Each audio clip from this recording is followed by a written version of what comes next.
এক মিনিট দাঁড়াও।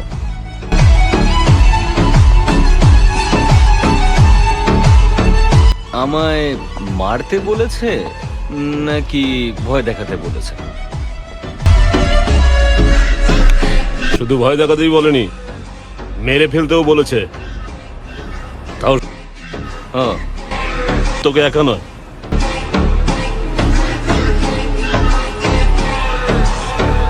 টাচ কর। হ্যাঁ,